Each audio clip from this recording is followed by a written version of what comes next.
Hello, wherever you are in the world today, thank you for joining us for The Rise Traveler, unpacking conversations of sustainable travel. We're here to move a step beyond the Instagram-ready world of travel and think critically and deeply about how travel can uplift global communities, protect natural ecosystems, and be a source of growth for travelers. Here at Rise Travel Institute, we are committed to empowering travelers and travel professionals through education. Our programs, research, experiential journeys, scholarships, and free resources are all aimed at bringing you closer to a more responsible and ethical travel experience. Learn more by visiting risetravelinstitute.org. Okay, so welcome to Rise Travel Institute's podcast, The Rise Traveler, Unpacking Conversations of Sustainable Travel. I'm Vincie Ho, the guest host for season 4. In this special season, we will be talking to critical theory scholars, activists, and leaders in sustainability and social and environmental justices in the travel and tourism space. And together, we'll delve into the ethics of travel and discuss some of the pressing issues that are impacting communities at travel destinations around the world. So today, I'm very excited to have Chris Christou, writer, storyteller, educational curator, and culture activist. He's the host of the End of Tourism podcast. So far, he's produced 5 seasons and close to 50 episodes, more or less. Yeah. And Chris uses his podcast as a platform for deep conversations on what people usually don't think about when they think about travel. Some of the topics include, but are not limited to, exile and migration, wanderlust and hypermobility, sustainability and greenwashing, extractive economics and degrowth, colonialism and decoloniality, radical hospitality, and much more. I'm personally a huge fan of Chris's podcast.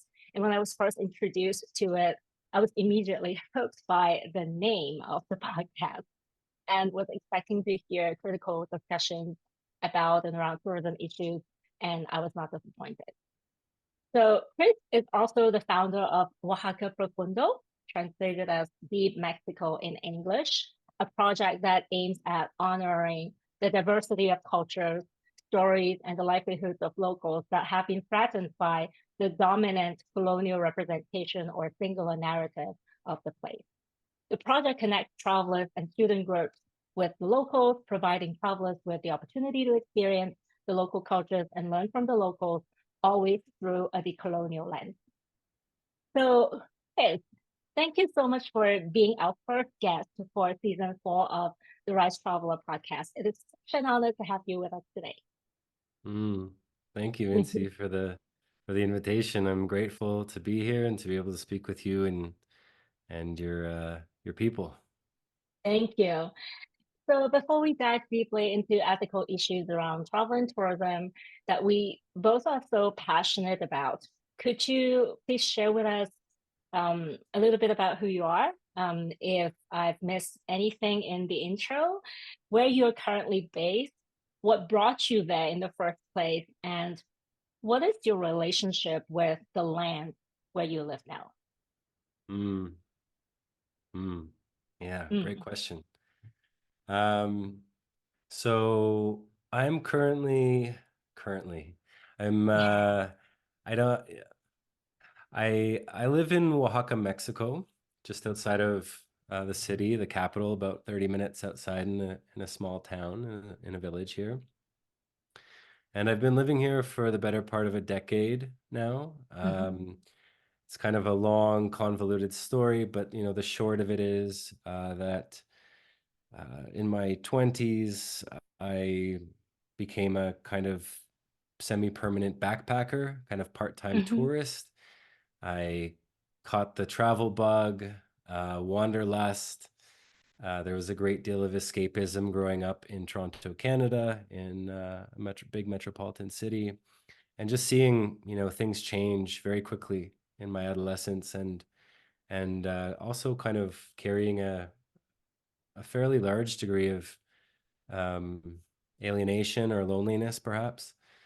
And so I decided, kind of on a whim, to start traveling. And as soon as I, was abroad internationally for the first time, I fell in love with travel, with what I perhaps didn't quite understand at the time was tourism. And my life ended up becoming this kind of wanderlust, this cycle of wanderlust where I would work seasonally in Toronto for not for as long as I could, but as much as I could in order to save as much money as I could in order to travel for as long as I could, and then basically repeating that process over and over and over again. And after a couple of years, that kind of superficial tourism or travel gave way to kind of like, well, I want to learn. I want to learn about other cultures. And, at the end of maybe 7 or 8 years, I started asking myself what I was doing with my life, because it just kind of revolved around this cycle of what I realized later was always wanting to be elsewhere, was essentially not wanting to be in Toronto or not wanting to be at home. And so I decided that I would move somewhere and that I would plant myself in that place, wherever it might be. And I had a long list of places because I had met so many people around the world in that decade. And I kind of came down to Oaxaca on a whim without really any reason for why this place. And after about 6 months here, I just realized that I needed to stop wanting to be everywhere or wanting to be anywhere. And at some point in that journey, when I landed in Oaxaca, I knew I wanted to write a travel book or a book on travel. And I just knew that I didn't want it to be another travelogue, right? I didn't want it to be about me. There's so many of those in the world. Why not do something that's maybe more needed, perhaps? And so at the time, I began researching the history of tourism, the history of modern travel. And in doing research for that manuscript, for that book.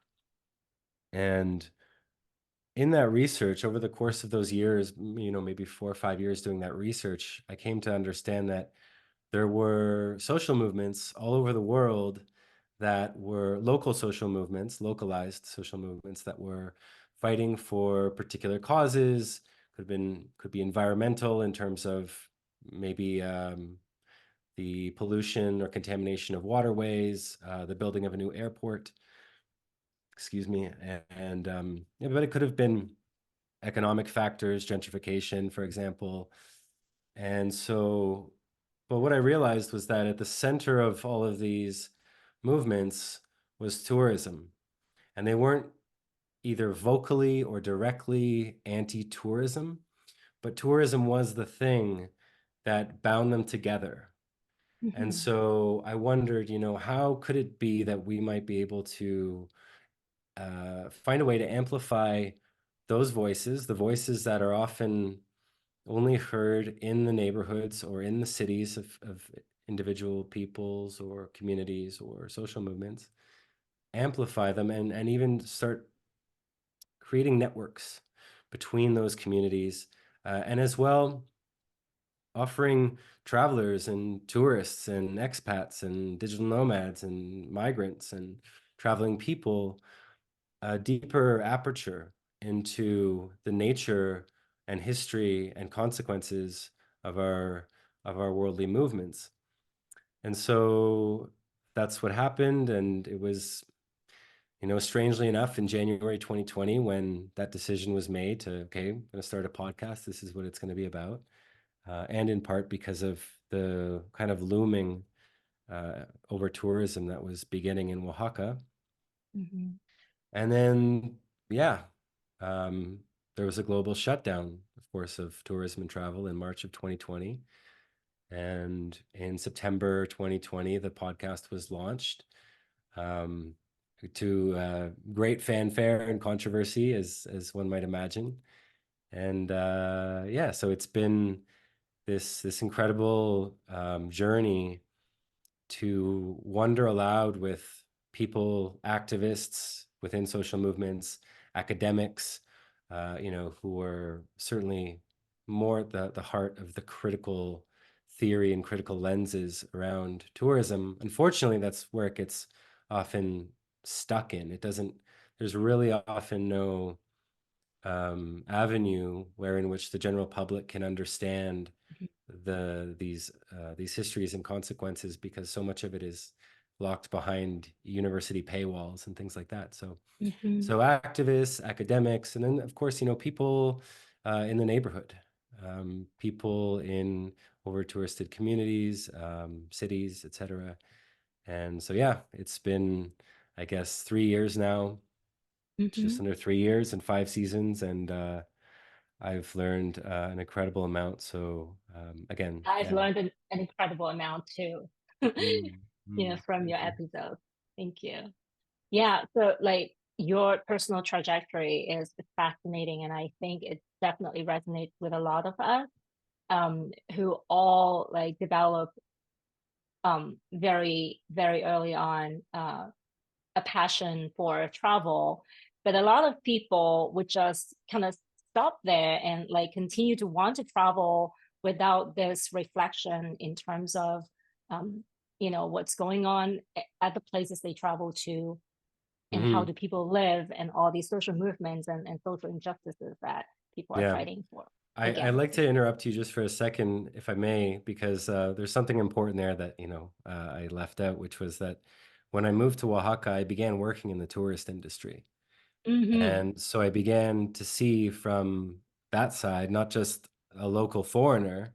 I know that's paradoxical, and but someone who is now embedded on the serving side of Mm-hmm. an industry that I was always on the receiving end of. And that's so that really opened my eyes to all of the things that I couldn't see, all of the ways in which I was as a tourist, as a backpacker, that completely alien to me, that I was completely oblivious to. And I think in part because with most travel, modern travel, most tourism specifically, is that we're only in a place long enough um, to kind of get what we can out of it, right? It's this extractive feeling, or, whether it's intentional or not, usually it isn't. Mm-hmm. So there's a degree of ignorance there. Um, but we're almost never in places long enough to actually see our consequences in them rolling out, right? And so that's what I began to see really for the first time after a decade of being on the receiving end of that hospitality. And so I just wanted to mention that because that's also a big part of how the podcast got started. Gotcha. Thank you. Yeah, I think that probably has informed that experience on the serving end, has probably informed you about what you were not able to see as a traveler. And that is the case of a lot of travelers who have like who got bitten by this travel bug and want to keep traveling forever, Mm, and not having that perspective, from the other side of the industry, and looking at how things are done and what tourism has impacted places around the world and communities around the world. So, well, thank you for that.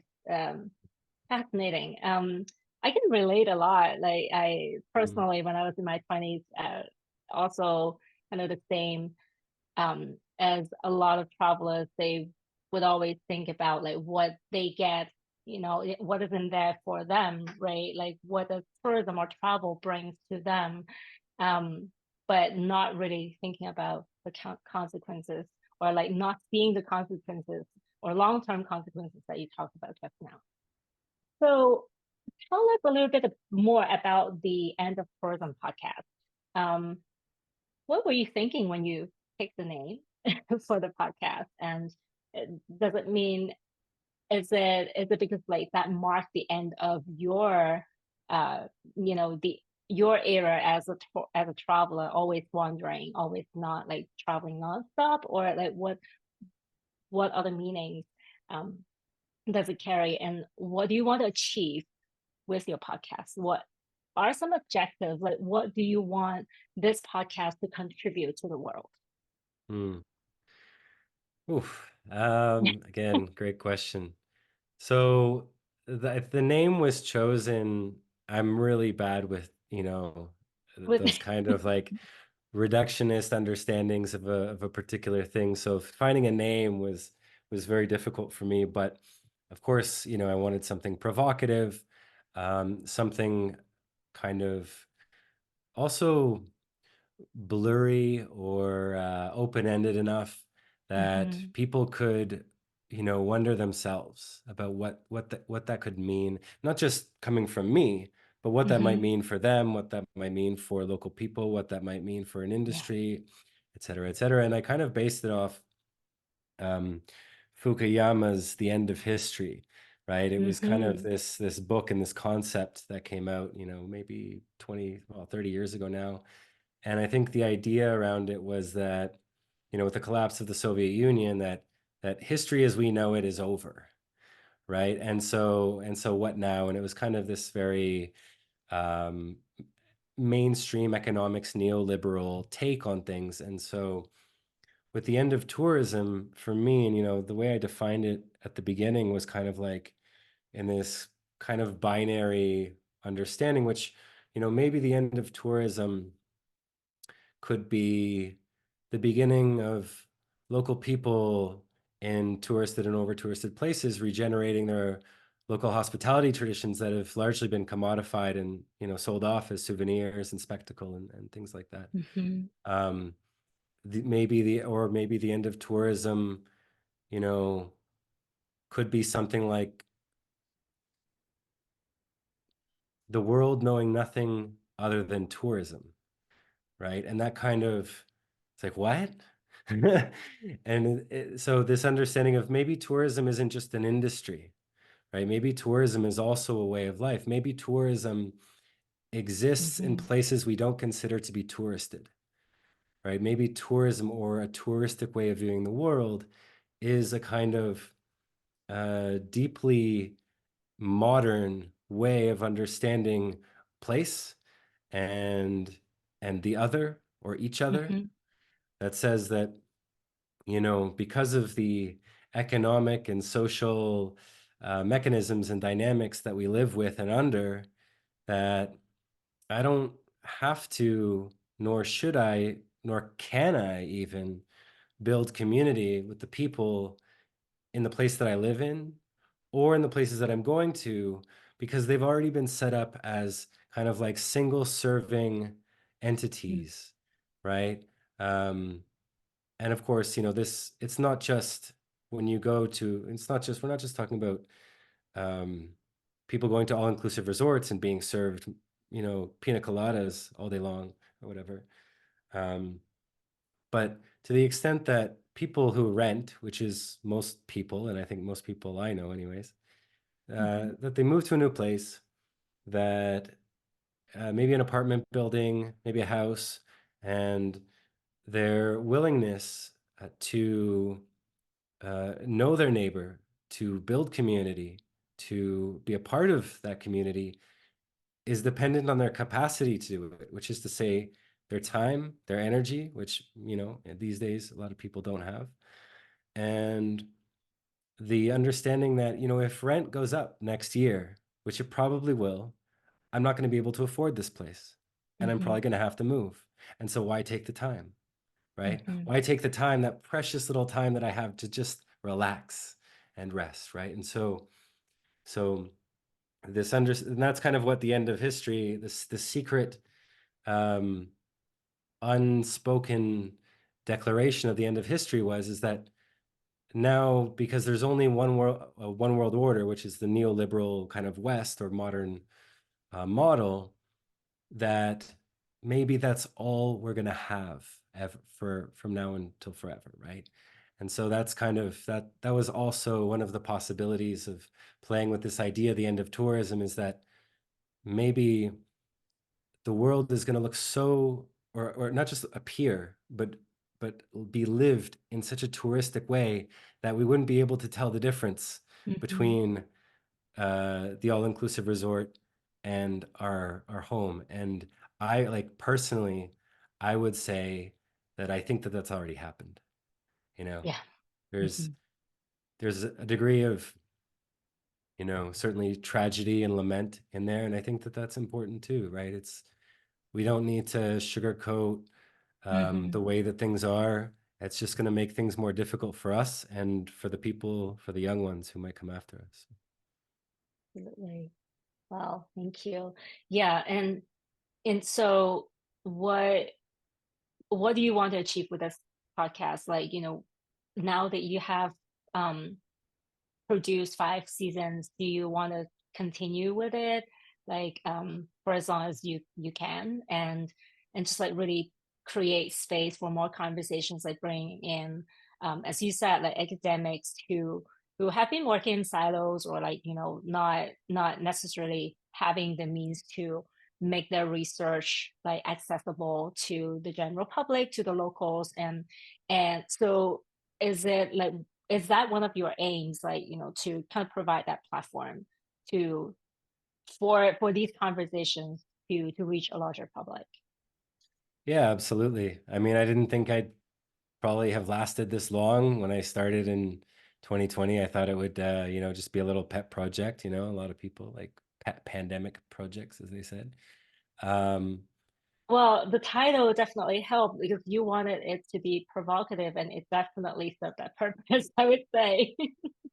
yeah, yeah, and it certainly like arose in a time when certainly the end of tourism or something like it seemed to be upon Mhm. us. And then, of course, it wasn't again.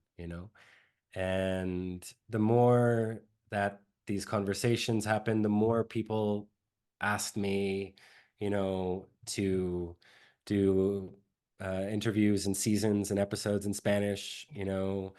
Friends here in Oaxaca said, like, my mother, my grandmother, like they need to know this stuff, right? Because it's happening Yeah, here, and they want to know. And could you please do something in Spanish? So we ended up doing a great. second season on Mexico in Spanish, and then of course, like in terms of my knowledge of these things, it's just expanded enormously. Where now you could basically do at least one season, if not more, on every region of Yeah. the world. Um, so yeah, but it's also morphed a little bit into towards this other understanding of, like, maybe tourism isn't just an industry, right? Maybe there's Mm-hmm. something beyond this idea of it being an industry that deserves attention. So that's what the most recent season is about. Is what if tourism begins at home, and Mm-hmm. what and why and how? So I don't know if I don't think I have a goal in mind. Um, I would love to focus on other projects, to be completely honest with you. It's Hmm. podcasting can be a lot of work, as I'm sure you know, Yeah, or as I'm sure you're about to find out. I Um, will find out. yeah, and of course it generally doesn't pay very well. So Hmm. I don't know necessarily what kind of goal outside of just asking unconsidered questions that defy most attempts to try to answer them, Hmm. and to allow and to bring into, um, I guess to some degree, the mainstream, a willingness to ask those questions, Hmm. and to consider the unconsidered in terms of our earthly movements and travel, right? So, Consider the unconsidered. Thank you for putting it so beautifully. And please definitely continue, because like the more you know, the more you want to know. And I've learned a ton, through your podcast. So please continue to do that. But I would love to talk about your other projects later on, towards the end of this interview.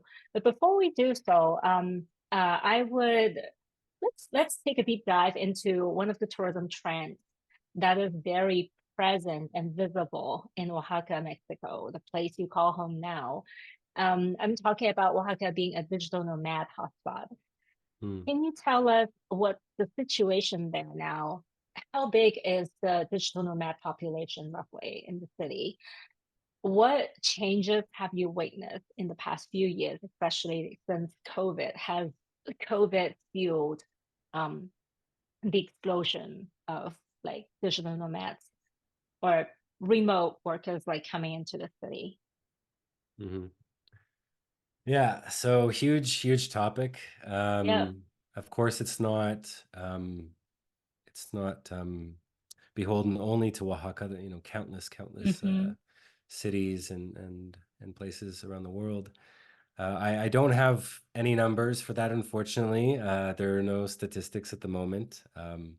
This is generally something that is, of course, very difficult to obtain because people will come, for maybe they want to come for 6 months. Mm-hmm. That's generally the maximum, the tourist visa and things like that. Some people will want to come longer, try to get a temporary residency or things like that. Yeah. But generally, because 6 months in Mexico, at least for American and Canadian citizens, is the maximum, Mm-hmm. you would see, and you do see this high turnover, right? So in that regard, it's very difficult to gauge. I think, Yeah.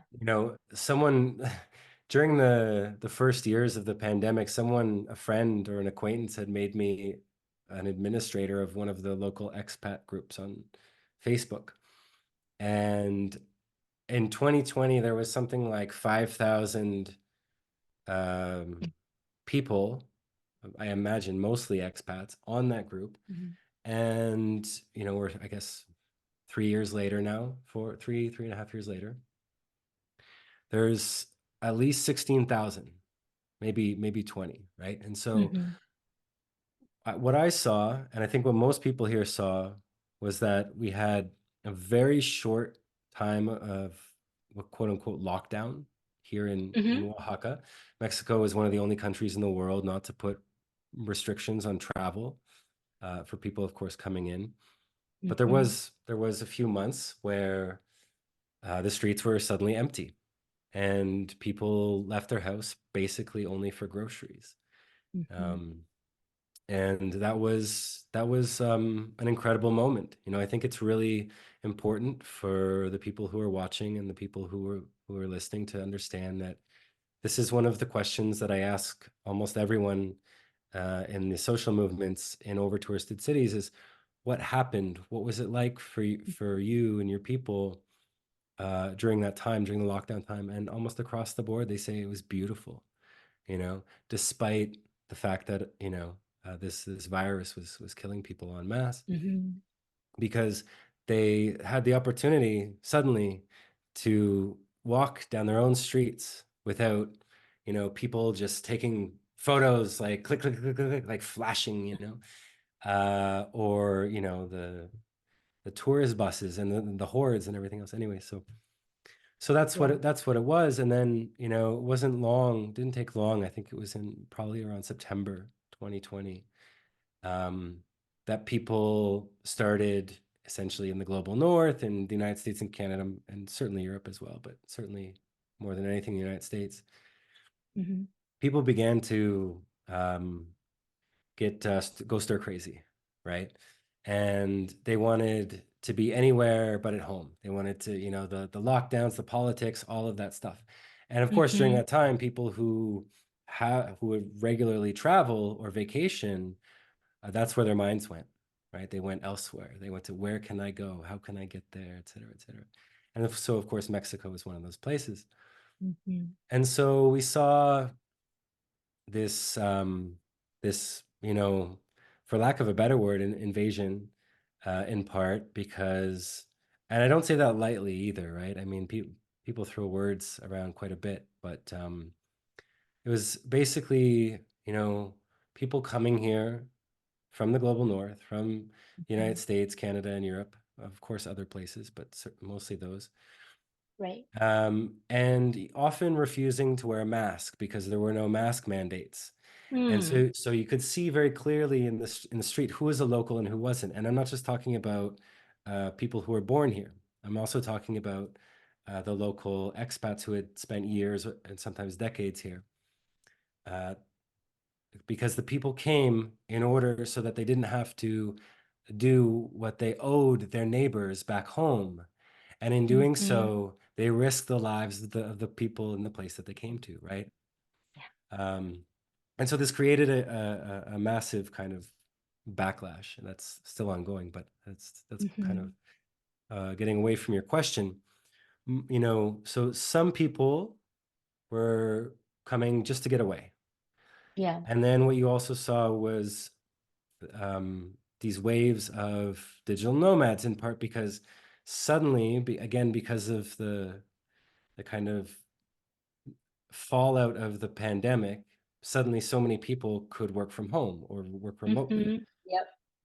And so they became these quote unquote digital nomads, which I should say is really, we should find a better term, because it does a huge, it's incredibly, I think, disrespectful to people who live their lives, traditional peoples in Yeah. a Tr- properly nomadic way. yeah.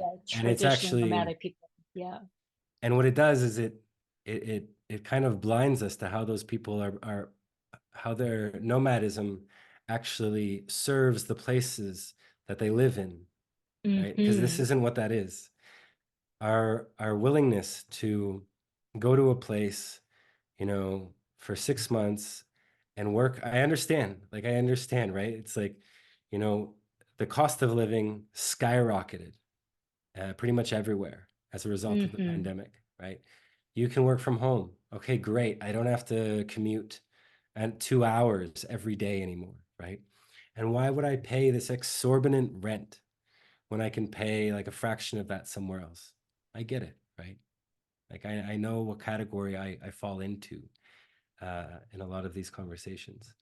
And so yeah, we've seen over the last few years this explosion in digital nomadism. And what it's done here, as it's done in most places post-pandemic, of course, Bali and Southern Europe, these places that were already very over touristed, but other places like Oaxaca or Mexico City or Medellin, Colombia, Yeah. um, we've seen this explosion in visitors and digital nomads, and it's been a massive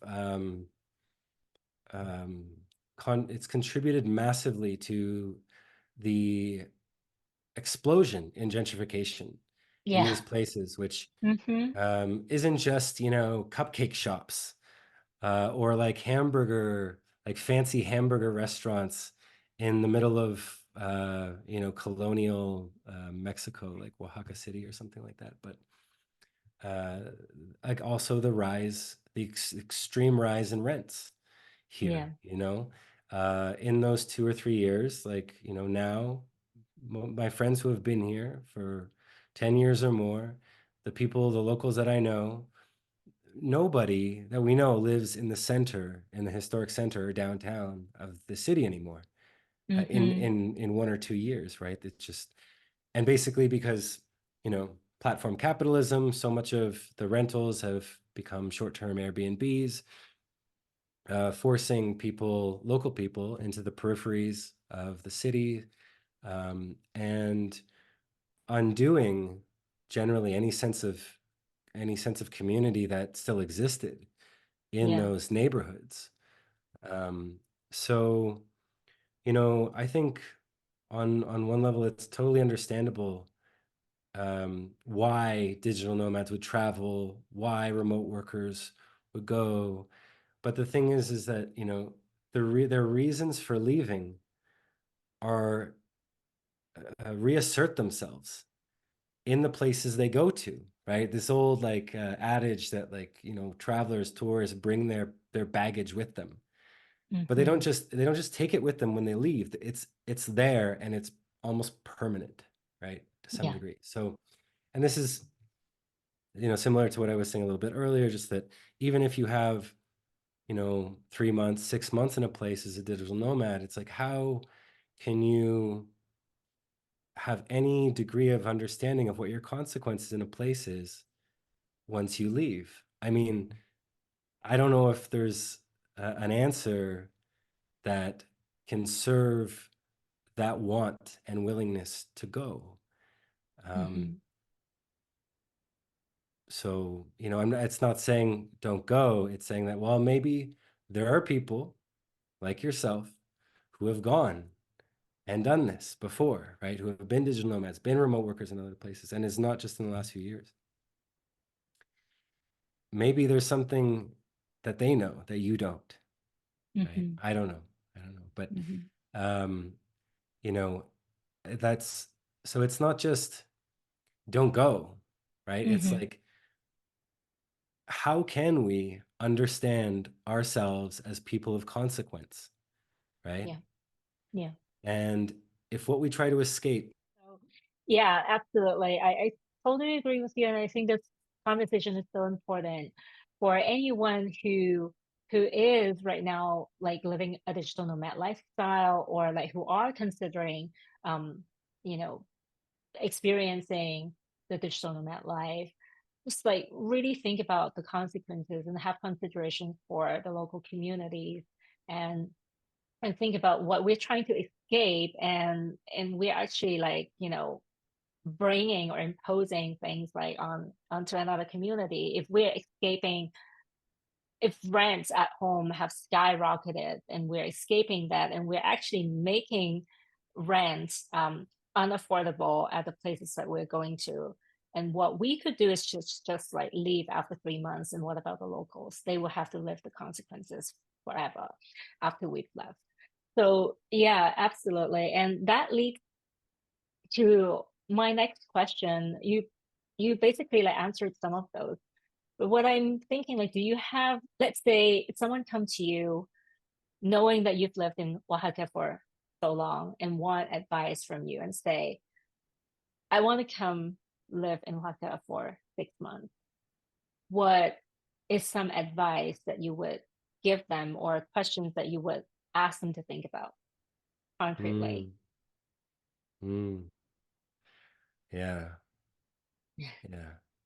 Well, I think I almost immediately run out of answers. It's not that I run out of them. I think I just don't have them.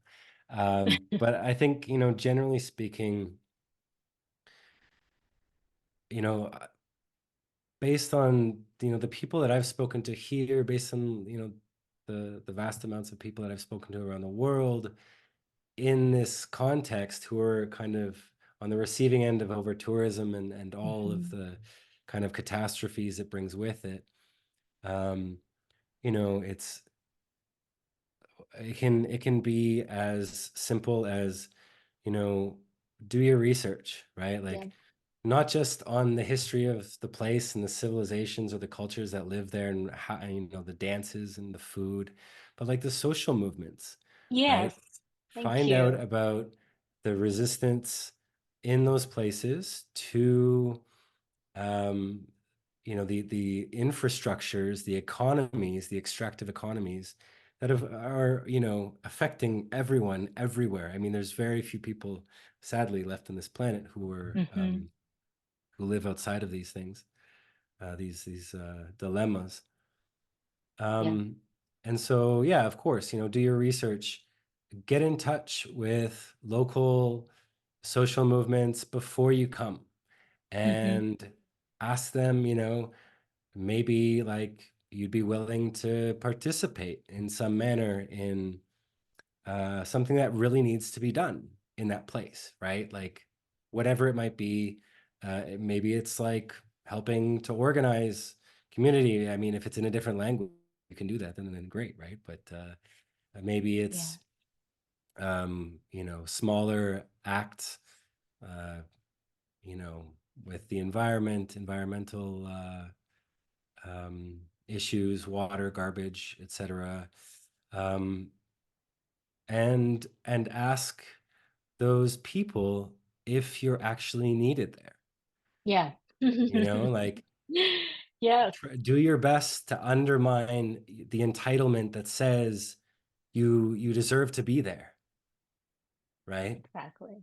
And Thank you. I don't say this lightly either, because this is something that I've had to consider and deal with of my Mm-hmm. entire time here, right? And Yeah. all of that. So, and all of the, considerations and all of that comes Yeah. with it. So, there's kind of, the people that I've interviewed in those places, it definitely runs the gamut of like, yeah, like, we are not anti-foreigner, right? We are not Mm-hmm. anti-traveler. We might be anti-tourism, like we don't Mm-hmm. want you to come and just participate in the spectacle and the gentrification without knowing it really. We want you to Mm-hmm. come and be a guest in a way that allows us to practice and regenerate our local forms of hospitality, which are not, this kind of standardized hotel Yeah. version of industrial hospitality. From that all the way to, places like Hawaii, where, um, you know, if you want to build solidarity with the people here, don't come. Yeah. Just don't come, right? And so I think it's really, really important before you even consider booking a flight or anything, asking yourself if you're needed there, right? And of course, like my own personal kind of um I guess bias or prejudice goes towards something like ask yourself where you're needed, Yeah. right? And maybe before you need to ask someone else.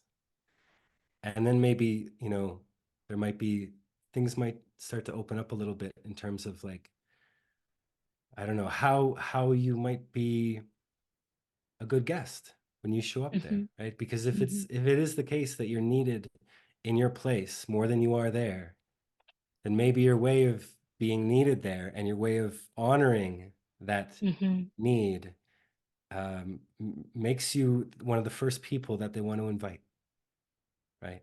I don't know. But, I absolutely love this advice, such an invaluable advice for anyone who don't necessarily consider working remotely in another country, but just basically like before we pack our bags and travel, right? It's the same thing. Like we oftentimes like people don't think about whether the places we travel to want tourism or want us to be there. mm, And so I think you just like really pointed out a very important point. And and you also talked about when you talk about do research, everybody would ask people to like do your research before you go to a place. And as you said, like what you said really resonates a lot with me personally and with our organization. That is, we don't encourage people to look up like the history and culture of a place, but mm, also what is going on there, like what are some political, like economic and environmental issues that the residents are facing currently, and what are some stories of resilience, and what are some projects that the communities are leading, and how can we contribute if we are traveling to those places. So I think that is super important, and that kind of information is essential and so crucial for us to be able to have to even justify our our presence in a place. Like as you said, if the place doesn't need us, we shouldn't be going. So mm, I think that completely reframes the way we see travel, because the mainstream understanding of travel is very egocentric, very tourist centric. It's all about, what do I get out of this experience? When I consider going to Oaxaca, the first thing that I look up, if I want to work remotely there, what's the speed of how's the speed of the internet look like? mm, All these questions that digital nomads would have, like, um, how many months can I stay there? Like, how much money can I save in terms of rent, and what is the cost of living there? Not really understanding that by being there, they're gonna change all these parameters, all these like things, cost of living and social fabric of the place, that are going to be permanently altered. So um, I really appreciate what you just shared, and that's one very important piece of advice. So thank mm. you. Yeah. I mean, I Yeah. just before we move on, I should mention that, like, Mhm. these conversations are ongoing in tourist destinations, right? In places that have been uh, undone by being called tourist destinations. Mm-hmm. And like not nobody, but not everyone agrees on these things, right? There's a lot of people in these places that say, yes, absolutely, like bring tourism. We need more tourism. Mm-hmm. And there's a lot of people who say, like, I mean, look around you. It doesn't seem to be working, you know, like it works to the extent that, you know, we keep the rat race going. And so I think it's important that people understand that it's an extremely nuanced conversation, even Yeah. among local people. Um, and yeah, and so um, that research, that consternation or willingness to kind of take on, should I go or not? Mm-hmm. What if that wasn't just like a single conversation? What if that was, you know, many conversations with people in your home, people in the places you want to go Mm-hmm. to? What if that research took months or even years, right? It's so easy for us to buy a plane ticket, but when we start to, I think, imagine what truly sustainable travel could look like, and I'm going into like, you know, speculative fiction and fabulation uh, worlds here, but you know, something truly sustainable might include like you only being able to travel once or twice in your life. And what if that Mm-hmm. meant not taking a plane or not being able to take a plane?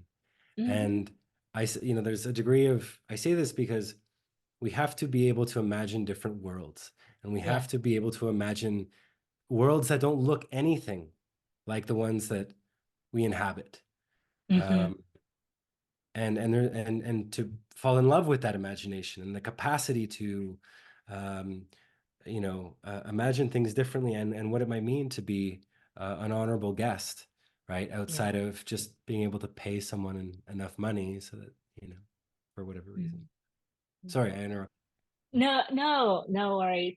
Yeah, all very important points that I know that on your podcast there have been conversations about degrowth, about like traveling locally, about like what does it mean by traveling, you know, like staying home as a form of travel, and Mm. so all these new concepts. And I really appreciate that you ran a season in one season or two seasons in Spanish.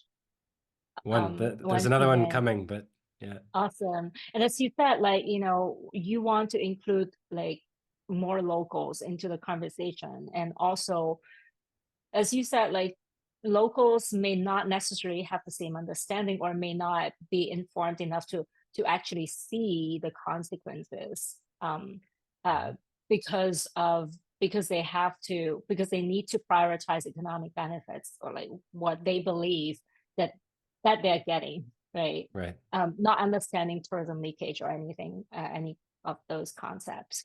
So it is really important that you're doing that. So thank you. Mm. And actually, the next topic, which is probably the last topic of this conversation, because like we can go on and on. I'm sure Mm. that we can talk about things for days. So you mentioned a little bit briefly just now about the idea of radical hospitality, Hmm. right? So what so it's kind of related to the pretty extractive and neo-colonial trend of digital nomadism, and you advocate for radical hospitality, a completely different way of looking at or doing hospitality. Could you please unpack this concept for our listeners, and what exactly does it mean to decolonize hospitality? What does it mean to be a respectful and worthy guest, and what role should the host play? Mm.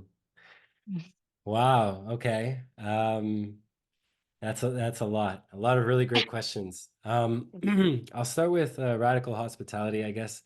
It's something that I like to leave personally for me undefined, although like there are Mhm. many definitions of it, and I think generally speaking, the term was coined within uh, theology, and I think liberation theology, if I'm not mistaken, interreligious studies. So it does have this kind of, you know, and to some degree, anyways, Christian or theological kind of basis historically. But if we look at the words, radical means a lot of things. I think we grew up with a kind of strange version of it, but the roots of the word, the etymology of the word means rooted. It Rooted, means to yeah. be rooted, right? And Yeah. so rooted hospitality. Um, and I think to a large degree, for me, what that means, hospitality is essentially the relationship between the guest and the host. It doesn't mean they're automatically guests and hosts to begin with, Mm-hmm. um, but how that relationship is formed, why it's formed, where it's formed, when it's formed, and that's where the rooted part comes in. Um, so, I also spent most of my 20s when I wasn't traveling working in the quote unquote hospitality industry, in hotels and restaurants and bars and catering events and all of that. And basically, especially in the hotels and catering, um, we had to do the same thing the same way all the time. And I remember working for, a couple big hotel chains, and basically it didn't matter where you went in the world, they did everything the same way, because the understanding was such is that we want our clients to quote unquote feel at home when they come here. And it's not like they're not actually feeling at home. They're creating a sense of home within that brand or Mm-hmm. industry that replaces home, right? Because you're not at home, right? So radical hospitality is this notion that it's first of all local in nature, Mm-hmm. which means that um, it can't be what's the word, outsourced. It can't be standardized or homogenized because, for example, here in Oaxaca, like there's this kind of like, I mean, it's not a joke, it's a reality, but it's a little bit of a joke that like all the women, the chefs, of the households in Oaxaca, even if within the same village, they all have a different version of they all have a different recipe Mm-hmm. of the local dish, right? Of their Okay. villages, like local dish or dishes. Every single family has a different recipe, and the women will go to their deaths to prove that and to say that and to make sure that it's understood, right? And that for me is like one tiny little instance of radical hospitality that even within a tiny village, everyone's got their own version and everyone's respected for that. And it's not Mm-hmm. like, no, we're going to do it the same way. So I think radical hospitality and that understanding is something not only that can't be outsourced or commodified or standardized, but it's something that subverts the industrial hospitality, right? Or the Mm. hospitality industry. It's saying you cannot get this anywhere else, right? Mm. And it's Mm. not just a way of relating to, for example, someone who might sell you uh, a plate of mole, right? Or a tehate or a particular food or even clothing, but how we are with each other, right? I think that that's really at the heart of radical hospitality is how can I be with the other in a way that accepts them a priori before you've met them, Mm-hmm. and then also takes them at their word without kind of applying a kind of prejudicial reductionism that says that, oh, because they remind me of that person I hate, I'm not going to talk to them. Or because they voted for this person, they're Mm-hmm. not on my level or whatever, right?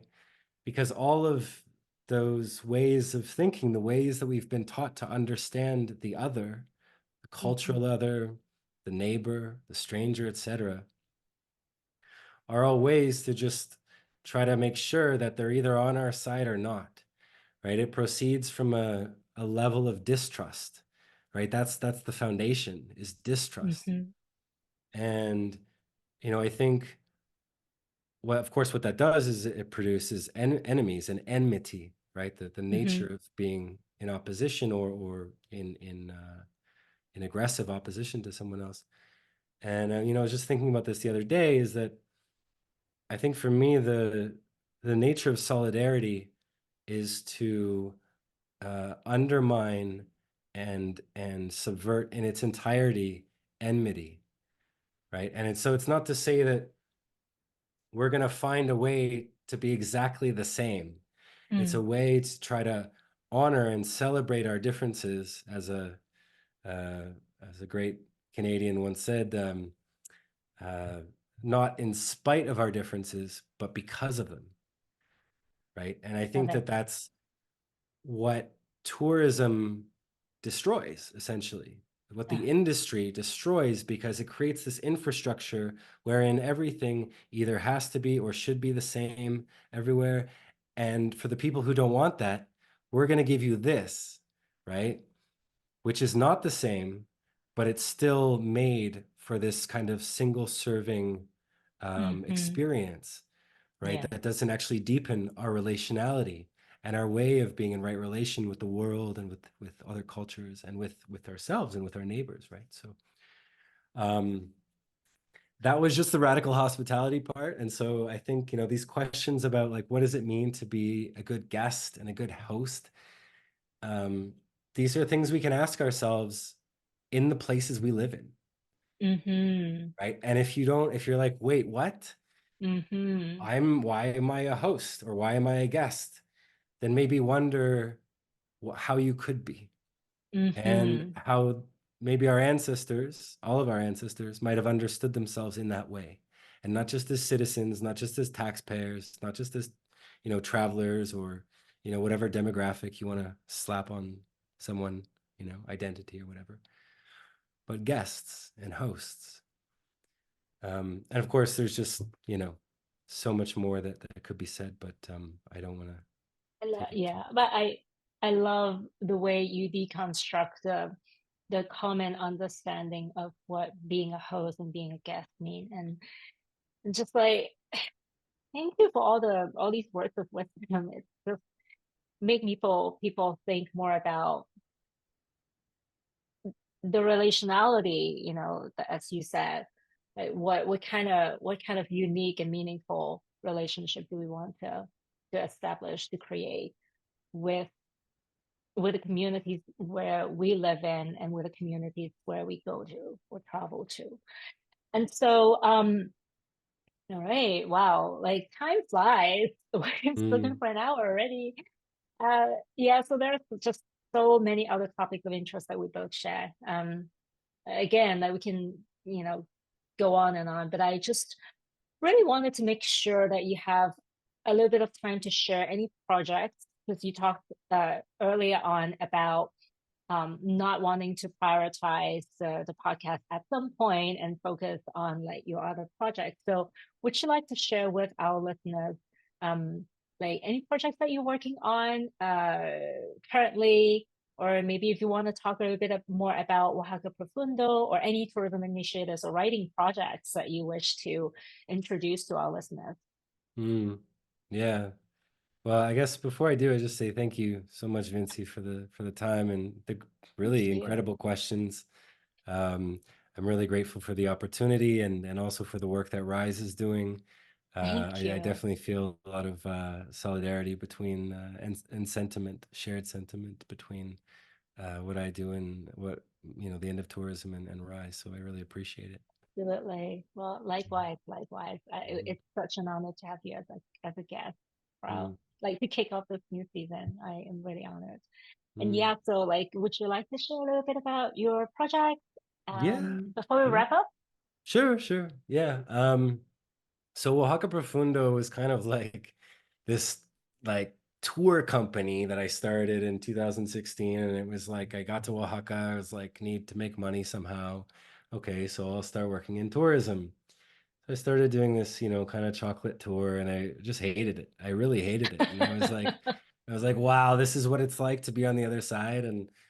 And so I started to be like, okay, so if this is going to be something you're going to do, why not make it so good that you would actually want to go on it? You would actually want Mm-hmm. to experience this yourself.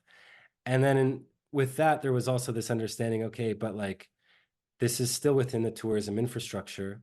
It's Yeah. nearly impossible to get outside of that to some degree, within the context of giving tours or anything. And Mm-hmm. so with a few local friends, we began wondering about, okay, so how can we actually use these opportunities and the themes within these sessions, which later became kind of storytelling sessions, Mm-hmm. to undermine all of these the assumptions, right? The entitlement that tourism brings with it. And I think we've been really successful in that regard. And so, but now we tend to focus more on student groups from different universities in the global north and Mexico as well. Um, so that there's this, longer term learning, weeks as opposed to hours.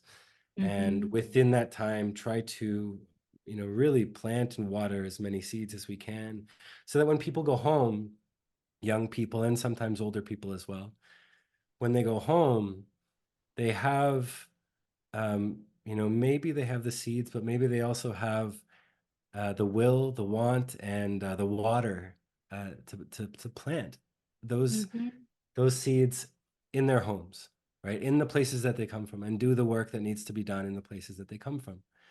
So that's what it's kind of become.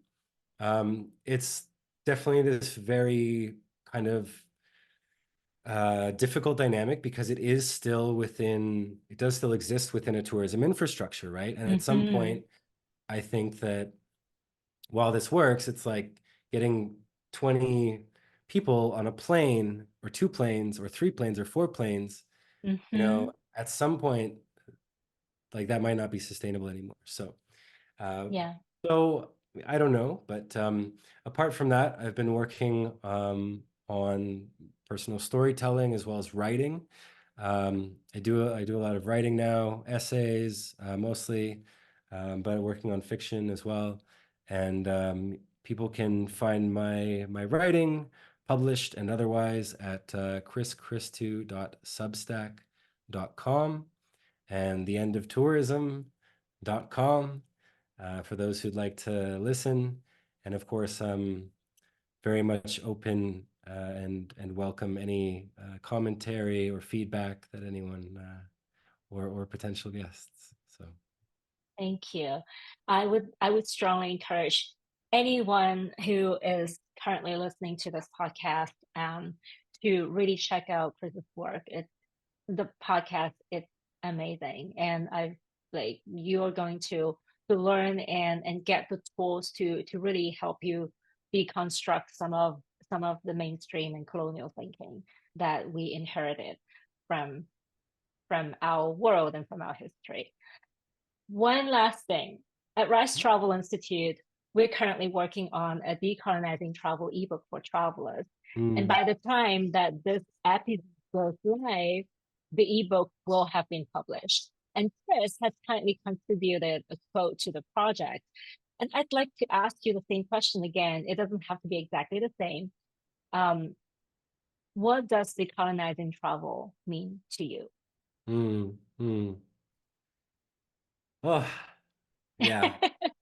In a sentence, in 3 sentences, that's difficult. But Yeah. um, I think decolonizing travel is certainly a lot of things. I think we have to be very, very concise, Mm-hmm. precise, and careful about uh, words like that, concepts that can be easily misunderstood, we'll say, and Mm-hmm. even appropriated for reasons that are not intended, I guess. Yeah. But I think perhaps to decolonize travel includes ways of understanding our moving bodies, our moving cultures, our understandings of travel that are not solely based around us, that are based around how we got here, and I'm talking about ancestrally as well. Yeah. Talking about migration, talking about exile and all of Yeah. that, of course.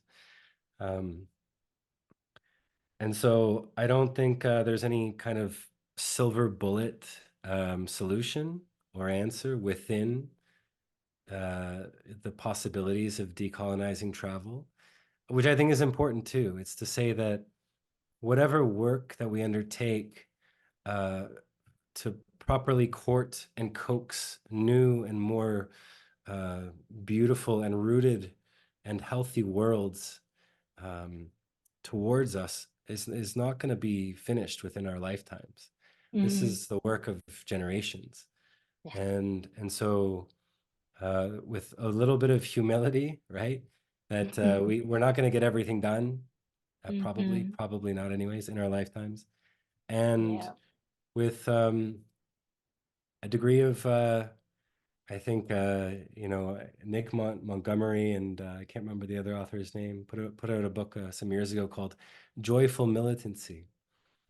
And I think it's really important that the way we proceed with travel, not just as a concept, but in our own travels, has a way of rooting itself in our home, right? Like how we are with the foreigner, how we are abroad, reflects how we are at home. And so, there's just so many possibilities and ways of dreaming, different ways of travel that isn't hitched or bound to tourism, but it takes work, and it would properly take work, right? What would it mean to walk to the destination or the place that you want to visit, right? And how would you do that? And how difficult would it be, right?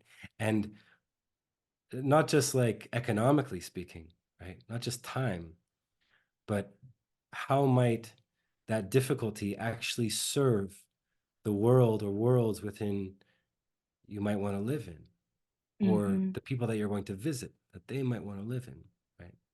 So maybe in a nutshell, it has something to do with understanding how we got to where we are today in terms of all of our movements, personal, cultural, etc. And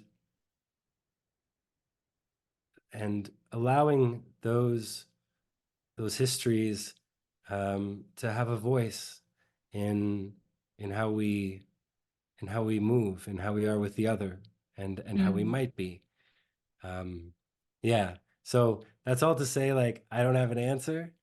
And that's just because I don't personally want there to be a single answer to that, Yeah. right? And I I don't think think there that's should important. be. Yeah. So, That is yeah. so important to point out, and which is why we've collected a number of quotes from like-minded, uh, you know, experts and activists and scholars like yourself to contribute to the project. So we're very grateful for you. And so, yeah, thank you so much, Chris, for speaking with me today. And this brings us to the end of our journey today. And if you liked what you've heard and would like to hear more, please subscribe, like, and comment. You can follow us at Rise Travel Institute on Facebook and Instagram. Here at Rise Travel Institute, we believe that travel could be a powerful tool for a positive transformative change for communities if travel is welcome. If you are a college student planning on a study abroad trip, a professional thinking about that gap year or sabbatical, or anyone who's currently traveling the world and wants to understand more, like how you can travel in a sustainable way, we do encourage you to head to risetravelinstitute.org for more information for our educational courses. So we'll be back soon with another episode. And until then, keep roaming, keep learning, and continue to be a Rise Traveler. Thank you. Thank you, Vincie. Thank you, Chris. That brings us to the end of our journey today. If you liked what you heard and would like to hear more, please subscribe, like, and comment. You can follow us at Rise Travel Institute on Facebook and Instagram.